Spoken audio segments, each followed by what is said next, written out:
পবিত্র কোরআন মজিদে আল্লাহ রাব্বুল আলামিন বলেন অনুনাজ্জিলু মিনাল কোরআনে মা হুয়া শিফাউ ওয়া রাহমাতুল লিল মুমিনিন। পবিত্র কোরআন মজিদে আল্লাহ শেফা রেখেছেন। কোরআন মজিদে এমন এমন আয়াত আছে, এমন এমন সূরা আছে যেগুলো ভরে ফুঁক দিলে অনেক রুগী ভালো হয়ে যায়। এ প্রসঙ্গে আমি বলতে চাই, অনেকে বলেন রোকাইয়া জায়েজ নেই। রোকাইয়া কতগুলো আছে হারাম আর কতগুলো আছে বৈধ। সাহাবায়ে কেরাম সূরা ফাতিহা পরে ফুঁক দিয়ে সাপের বিষ পানি করে ফেলছেন, এগুলো জায়েজ। কোরআন শরীফ হাদিস শরীফ দিয়ে যেগুলো হয় ইসলামী পদ্ধতি হয় এগুলো জায়েজ। এগুলো তাবিজ তোমার বলে আর কি, তোমার জায়েজ নেই, তাবিজ জায়েজ। তাবিজ মানে আল্লাহর কাছে আসলে প্রার্থনা করা। সুতরাং এটা আল্লাহ কোরআন মজিদে যেহেতু সেবা রেখেছে, কোরআন মজিদের আয়াত লিখে যদি কাউকে দেওয়া হয়, কোরআন মজিদ করে যদি কাউকে ফুঁক দেওয়া হয়, ওটা জায়েজ।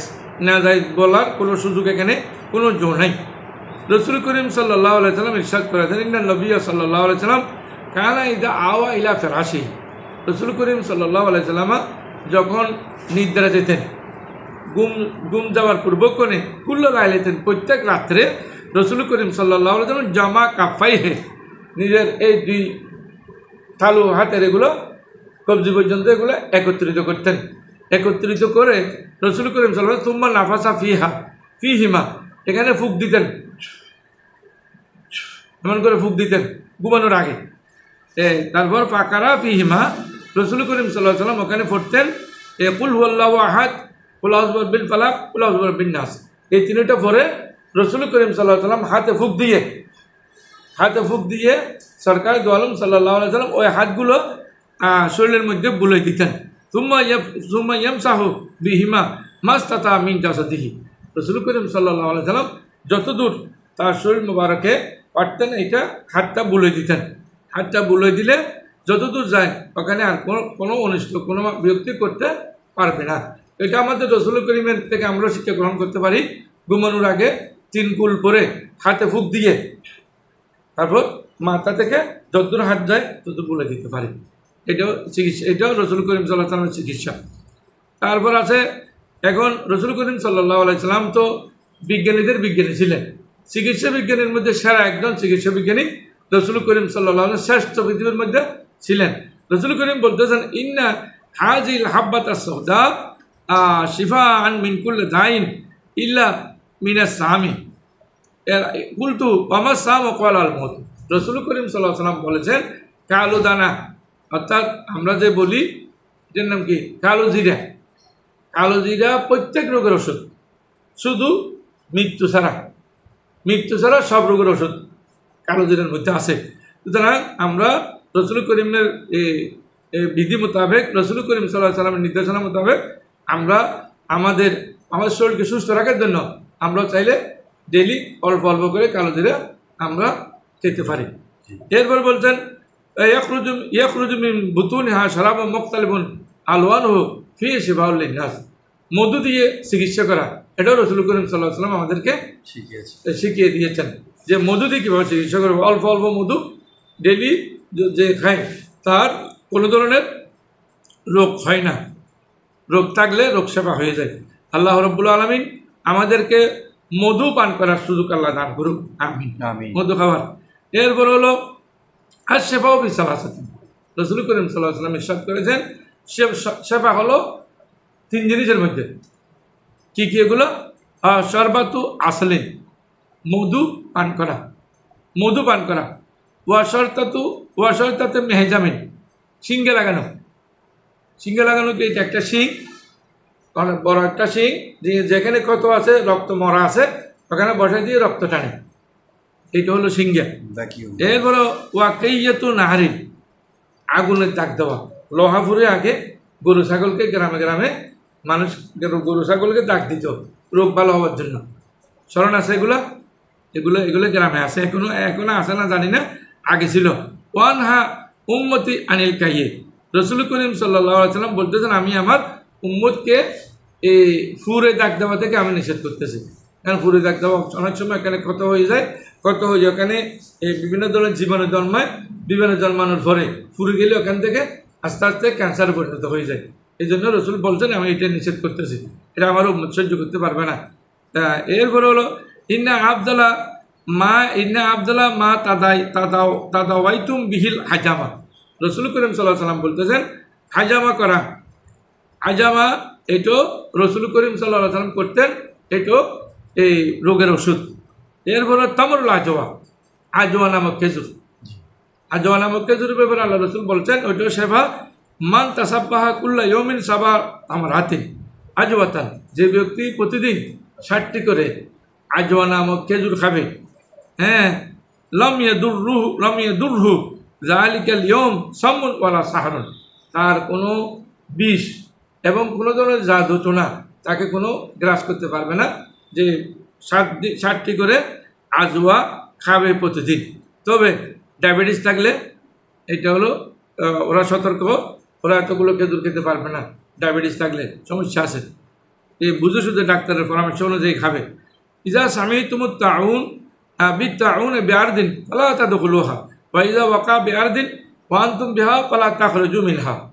রাসূল করিম সাল্লাল্লাহু আলাইহি ওয়াসাল্লাম ইরশাদ করেছেন, যদি যে আমাদের অনেক মহামারী হয়, লকডাউনে আমরা ছিলাম, আমাদের করোনা মহামারী হয়েছে গেল কয়েক বছর আগে, এখন এই মহামারীর মধ্যে যে যেখানে থাকবে আল্লাহ রসুল বলেছে সে সেখানে থাকবে, সেখান থেকে সে বের হবে না বয়ে, যে আমাকে এখানে থাকলে হয়তো আমার মহামারী হয়ে যেতে পারে, করোনা আমারও হয়ে যেতে পারে। এটা সমাজ রোগ নয়, এটা এইভাবে হয় না, যায় না। পালা তাদের হলো তোমরা বের হইও না। হয়ে যাও আঁকা বেহার দিন ওয়ান তুম বিহার পালা তাকার জমিন হা। আর যদি কেউ রোগ হয়েছে ওই জায়গায়, তাকে ওখান থেকে বের হবে না। আর যদি যেখানে রোগ হয়েছে ওখানে কেউ ডুববেও না, আল্লাহ রসুল নিষেধ করে দিয়েছেন। তাহলে এটা কত বিজ্ঞানসম্মত, চিকিৎসা বিজ্ঞানের কত উন্নত একটা চিকিৎসা রসুল করিম সাল্লাল্লাহু আলাইহি ওয়াসাল্লাম অনেক আগে, অনেক বছর আগে, 15 বছর আগে, 1500 বছর আগে আল্লাহ রসুল বলে গিয়েছেন। আল্লাহ রসুল বলেছেন সুবহানাল্লাহ, লা দুবা ওয়ালা তায়রাতা ওয়ালা হাম্মাতা ওয়ালা সাফরা। আল্লাহ রসুল বলেছেন যে অনেকে ভয় করে মহামারী হলে এক জায়গা থেকে অন্য জায়গায় চলে যায়, একে কোনো মহামারী পাবে কিনা। আল্লাহ রসুল বলছেন এগুলা সমাজ রোগ এমনি হয় না, আল্লাহর হুকুম থাকলে তখন হবে। যেমন আমি একটু উদাহরণ দিই, কারণ কোনো করে 11 জন আছে, এখানে একজন ক্যান্সার হয়েছে, কোনো চিকিৎসা বিজ্ঞানী বলছেন, কোনো ডাক্তার বলছেন যে আপনারা 10 জন ঘর থেকে বের হয়ে যান, ওনাকে আলাদা করে রাখেন, ওনার থেকে ক্যান্সার কারো হবে না, যদি আল্লাহর হুকুম না থাকে। আল্লাহর হুকুম থাকলে আপনি যেখানে থাকেন সেখানে রোগ চলে যাবে। বলা তৈরাতা, এখন কোনো ধরনের নফুসত বলে এটা কুসংস্কার নাই, ইসলামে কুসংস্কার বলতে কিছু নাই। বলা হাম্মাতা, ফেঁসা ডাকলে, কাকে ডাকলে মানুষ মনে করে যে এটা কোনোখানে উষ্ঠ গেলে অশুভ, এটা অশুভ হয়েছে, খালি কলসি দেখলে এটা অশুভ হয়েছে বলে।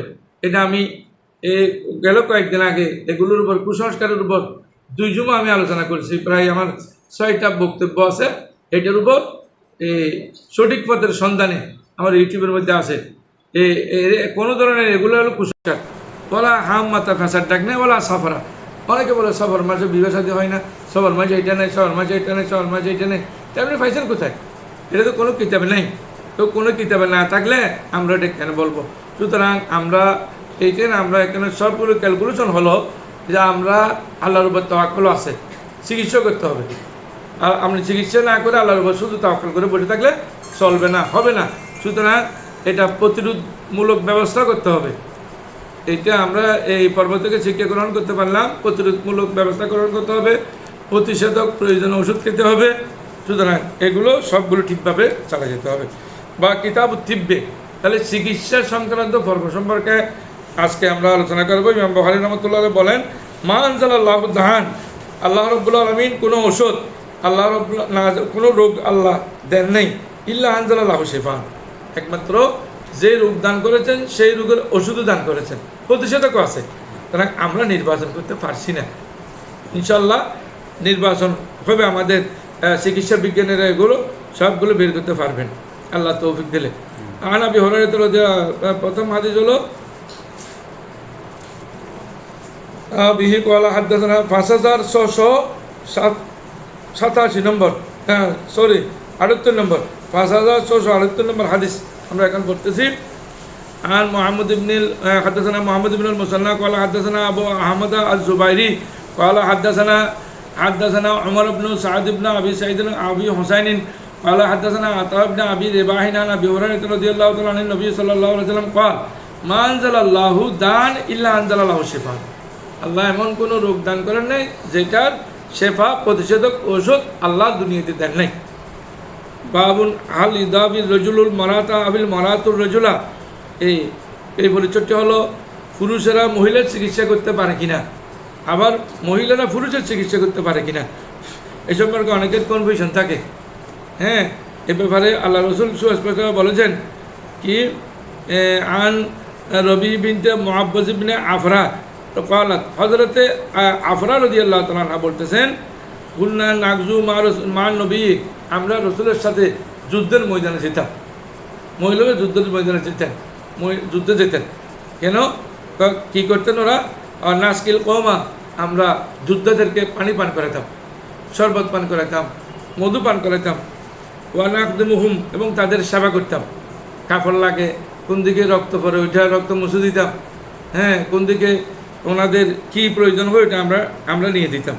ওয়া নারুদ্দুল কাতলা, এবং আমরা হত্যাকৃত ব্যক্তিদেরকে, মানে হত্যাকৃত মানে যারা এখানে এই যুদ্ধের ময়দানে শাহাদাত বরণ করেছেন তাদেরকে আমরা বাড়ি বাড়ি দিয়ে আসতাম গাড়ি করে। অনেক সময় যুদ্ধরা তো যুদ্ধ করতেছেন মুসলিমরা, আমরা ওদেরকে বাড়ি বাড়ি দিয়ে আসতাম। এইটা আমাদের কাজ ছিল, আমরা তখন এটা করতাম। তারপর হলো রসুল করিম সাল্লাল্লাহু আলাইহি সাল্লাম বলতেছেন, হযরত আফরা বলেন আমি মহিলা কিন্তু আমি যুদ্ধের ময়দানে এই কাজগুলো করতাম। ওয়াজার হা ইলাল মদিনাতে, এবং যারা আহত